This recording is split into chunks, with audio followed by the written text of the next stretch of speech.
Well, howdy there, daylight burners. Happy Wednesday. Hope you guys had a good week so far. This is the friggin' Farm and Ranch Report for Wednesday, April 15th, 2026. It is tax day. Thanks a lot, Woodrow Wilson. Yeah, dick. Um, anyway, we got record cattle. We got feeders catching fire again. What do we have here? Crude's back up after yesterday's breather. And I got a new studio. And if you watch this, I can move myself around the screen. Kind of cool.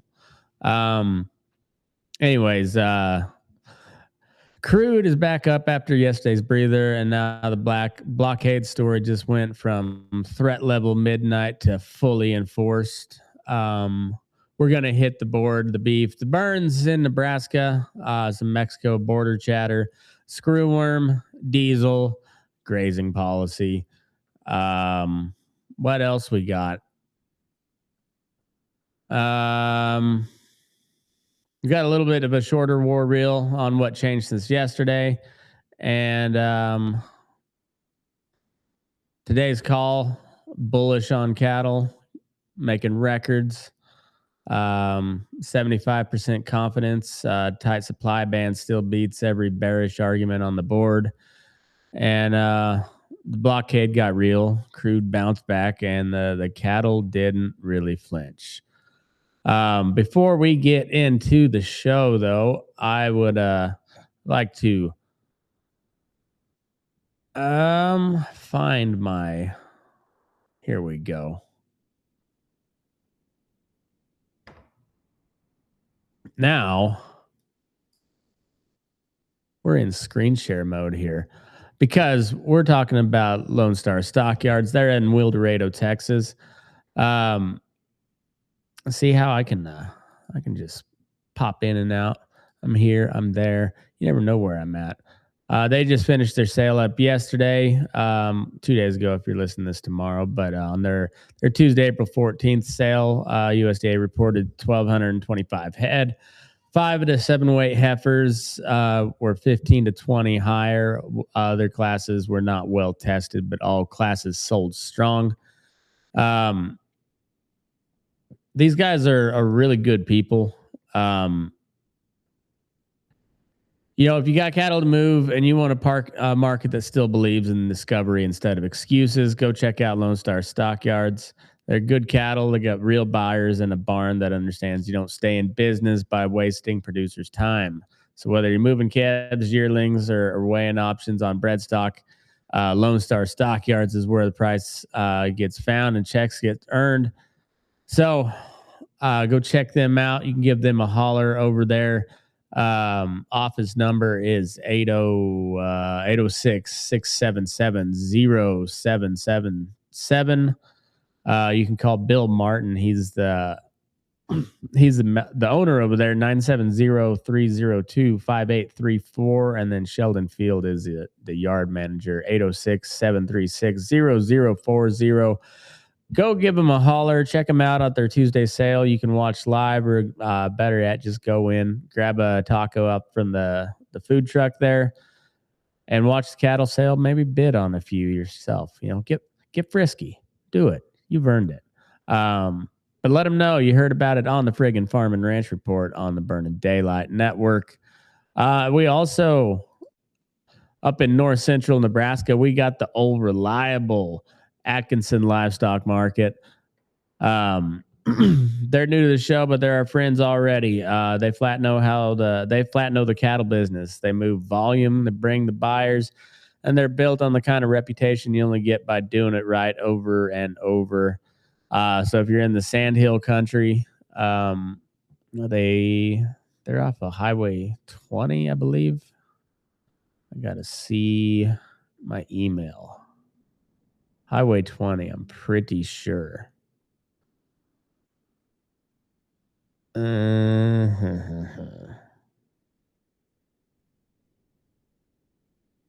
we are. Yep. North central Nebraska up there in the Sandhills country. If you're anywhere close to Highway 20, head over to the old reliable. Give them a holler at the office, 402-925-51. Is that what it is? Yeah, I think so. That's what I got over on my other one. 402-925-5141. You can call Wes. He's the manager over there, 402-340-4225. And Austin Jarecki, the yard manager, 402-340-8450. It's Atkinson Livestock Market. I'm sure glad to have him on the show. Go give them a look-see. All right, back into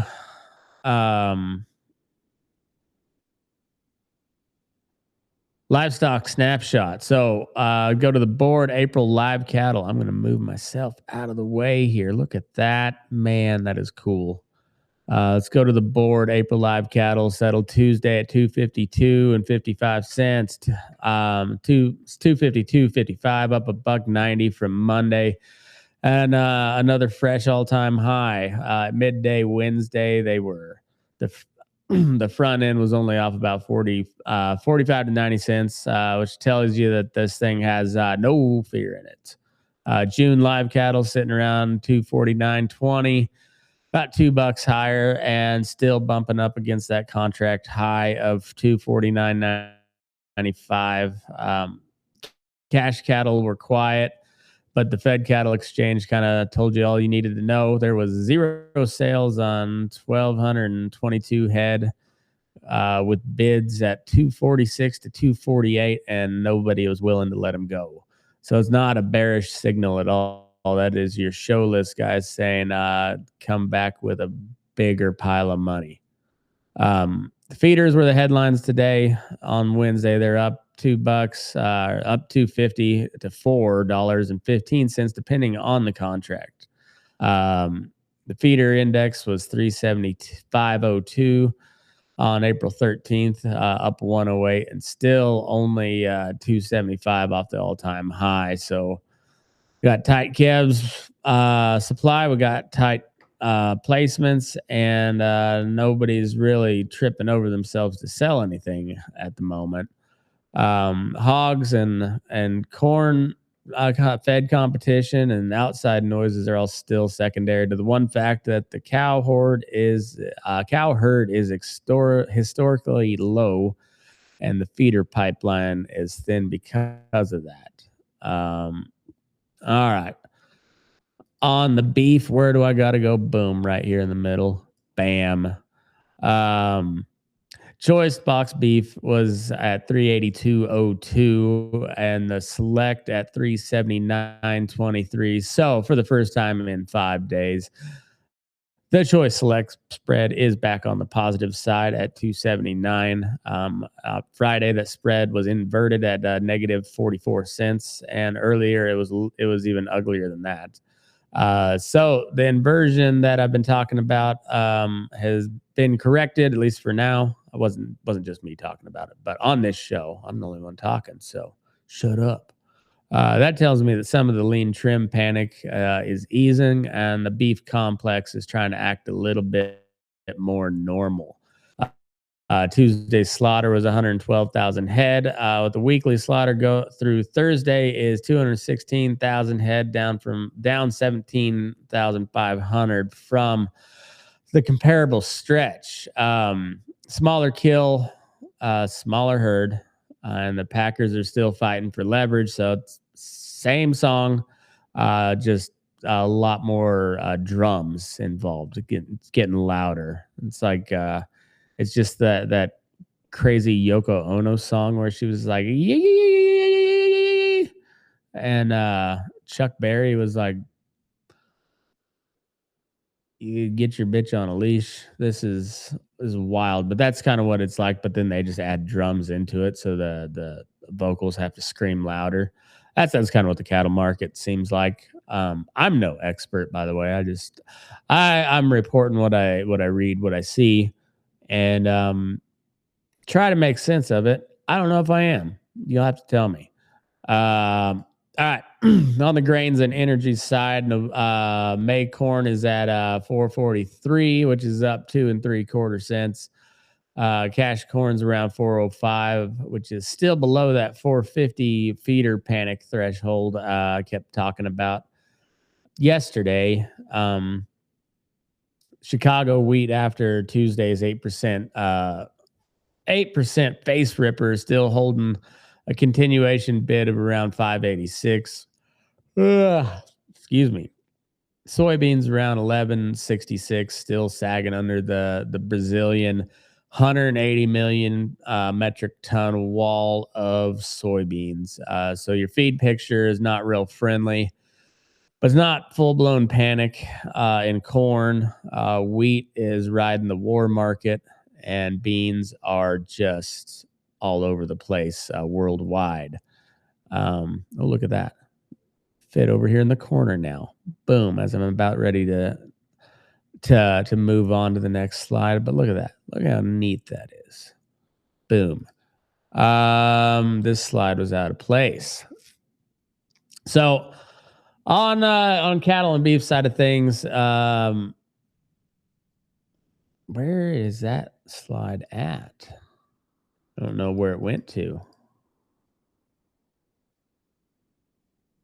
I talked about the spread.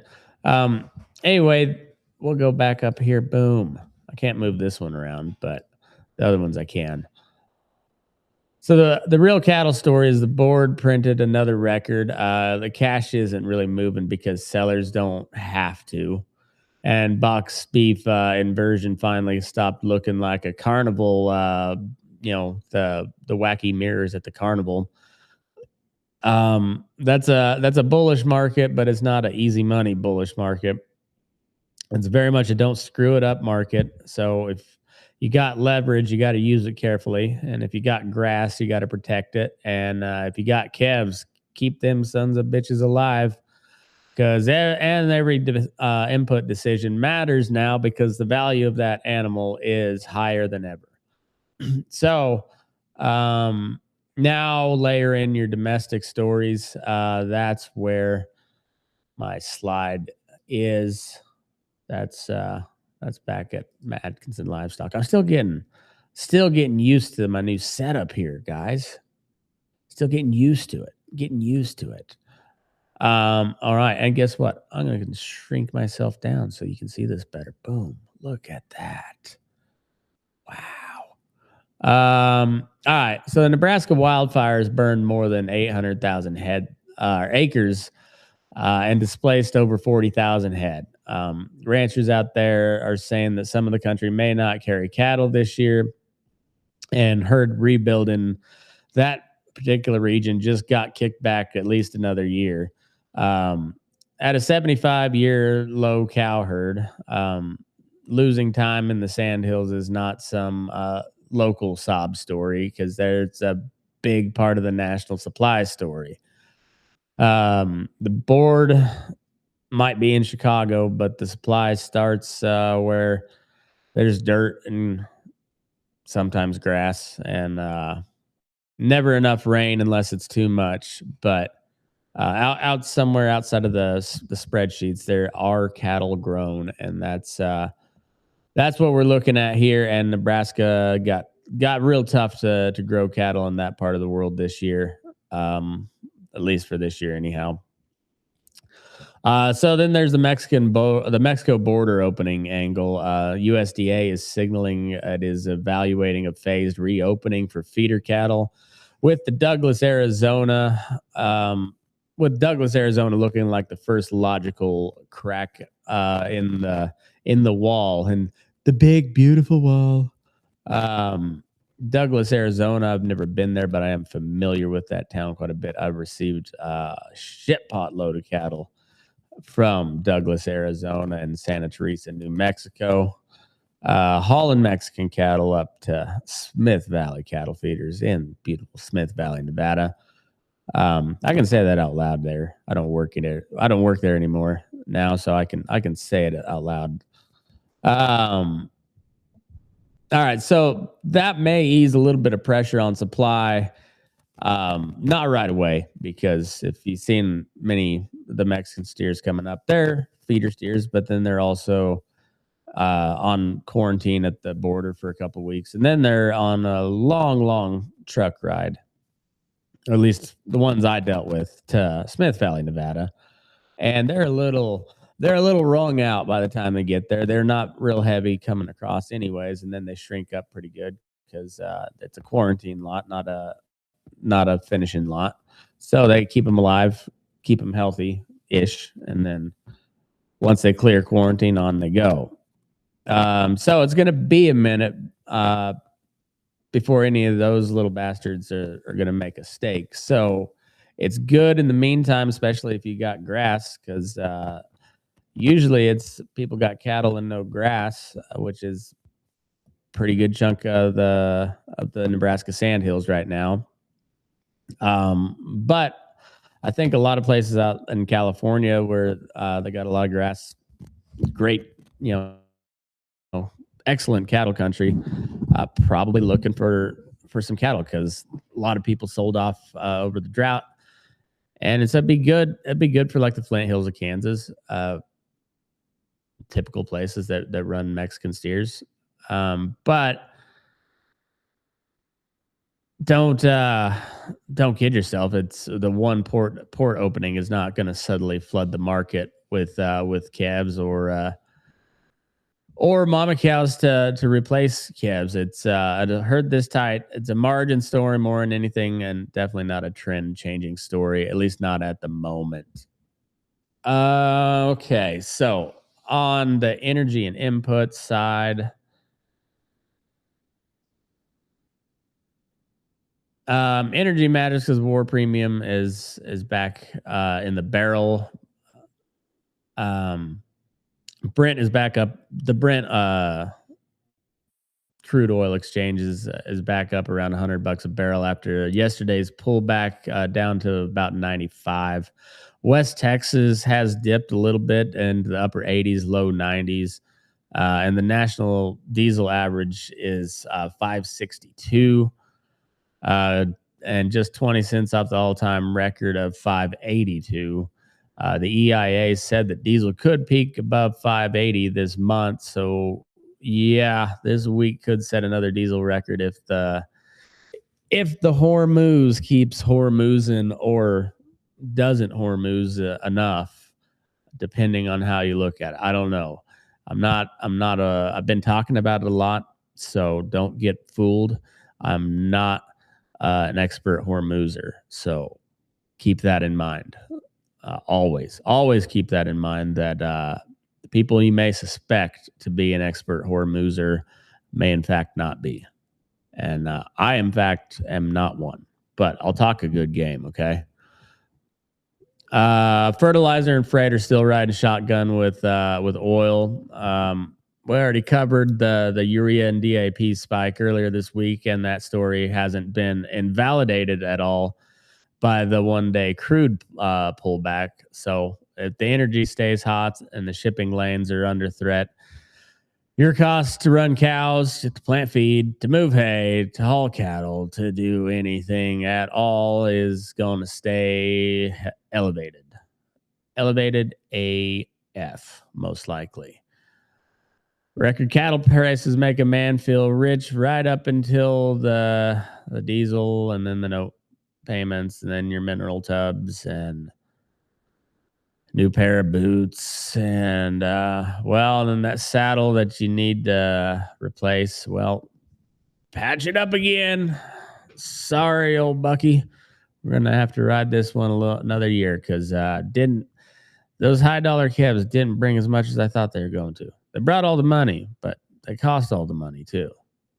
Rates still matter too. It's not a market to finance in a sloppy kind of way. Never is, but especially not now. High animal values and high operating costs means that the interest expense can quietly eat the best market that you've seen in many years. All right, now we got to backtrack to the war reel and move myself over here. Pull myself up a little bit. There you go. All right, we'll keep this one tight because we covered a lot over earlier days this week, and this is an ag show, but this all does relate back to ag, and particularly because we'll have some boys and girls that will be directly involved should this thing get even more hot than it is. But a lot of ag inputs come from that part of the world. So here is what has changed. The blockade is now being described as fully enforced. That means that the market is no longer pricing a threat; it's pricing an active choke point. And Iran is now threatening the Red Sea and the Gulf of Oman and the Persian Gulf if this keeps going, which is exactly how you turn a regional fight into a global freight and fuel issue. Crude has already heard that message loud and clear, brother. Tuesday's breather is over. Brent climbed back up towards $100. And Pakistan's army chief showed up in Tehran trying to restart talks. Pakistan's probably getting pretty nervous from what I understand. They import like almost all their oil from the Persian Gulf area, not necessarily Iran. I think they might be I think they might not be friendly. I'm pretty sure Pakistan is Sunni Islam, and Iran is majority Shia. All right, so that tells you that even the regional players know that this is starting to flirt with a much bigger mess. Italy broke with Israel over their peacekeepers getting shot at. So there was some Italian troops on a UN peacekeeping mission in Lebanon that were fired upon by the IDF. So Marconi, I think it's Maloney, the prime minister of Italy, was not happy, and so they're a NATO member. Turkey has been in the news a bunch about being the next target of Israel. This was from somebody in the Israel. I can't remember if they're in the government or like a lobby. I'm pretty sure there's somebody in the government though. I was talking about how Turkey's the next one. Well, Turkey's a NATO member, so a treaty-bound ally with us, and so is Israel. I'm sure there's a treaty that we've signed with Israel. There's probably a whole bunch of them, but so now you got conflicting treaties, and you got to pick a side because that's what you got to do. You got to pick a side. And it's starting to look a lot more like World War I again. I know I've rehashed some of these history rhyme scenarios, but we'll get that more of that some other time. But the coalition picture is getting shakier at the same time. The battlefield picture is getting hotter. Iran still has missiles somewhere. I thought we got them all, but apparently they got a few left over. Anyway, what all this means for ag is that diesel risk stays elevated, fertilizer stays vulnerable, shipping costs stay stupid, and the disruption in major lanes feeds straight into the input side of your business, and that's why that's the tieback, and that's why your ranchers should care if you don't. But I imagine most of you do, and then also, again, we got a lot of friends and family that have the potential to be directly involved if they're not already. So I don't know of anybody personally that is that has taken part in any of these ongoing campaigns.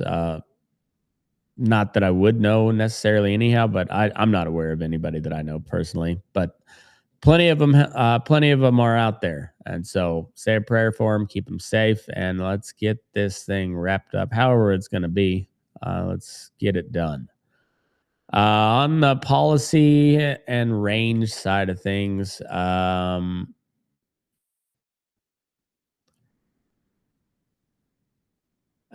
the USDA and so this one I'm covering up the drought because nobody wants to hear about drought. USDA and Interior are pushing the grazing access and permit streamlining message harder all the time. That's what she said. And BLM now has a vacant allotment tool. They say opens up around 24 million acres for ranchers to take a look at. So if you run cows on federal ground, that is one of the few stories out of Washington here lately that sounds like it was written by somebody who's actually got some cow shit onto their boots at least once or twice in their life. Virtual fencing is also gaining ground too. It's also too that was redundant. Virtual fencing is gaining ground too, especially on public land. GPS collars, fewer physical fence projects, better control around water and campgrounds and riparian areas, and poisonous plants. That I'm not sure if I buy that whole deal by my AI script, poisonous plants. Unless you've got like just large bunches of poisonous plants and one's like centrally located, I guess you could fence those off with your virtual fence. But I think those you would also just maybe get rid of the weeds if they're already contained, like get rid of them. I don't know. That one seems dumb. But big question is whether this actually becomes a real operational tool or just another just another cog in the precision agriculture machine, where they're just throwing everything at the wall. And I've fairly knowledgeable on these collars. I've never dealt with them, but that's about the only way I would know more than what I know right now is to be hired by one of those or to buy collars myself. And I'm not hired by one of them, and I'm not going to buy one because I don't have anything to put it on. So there's that.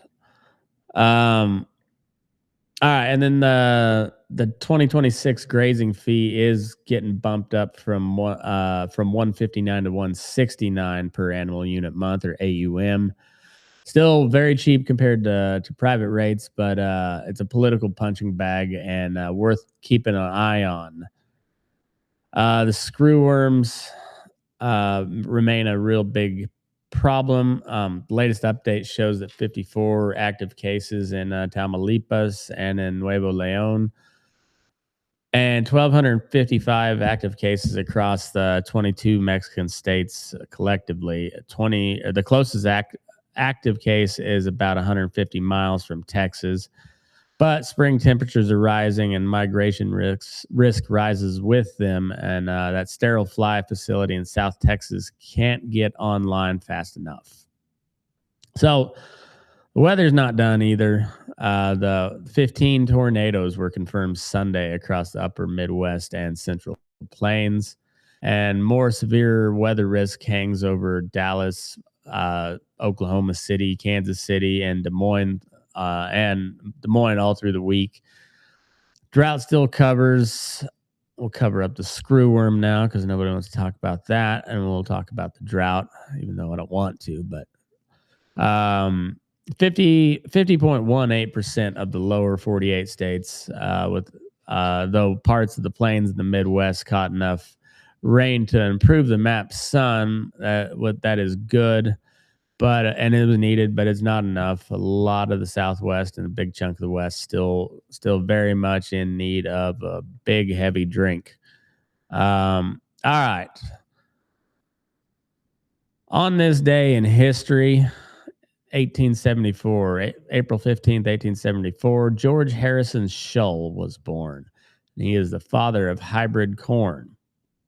So every bushel of corn that you're buying today owes something to that man's work. And if you want a little ancient world flavor, April 15th in ancient Rome was tied to the Fordycedia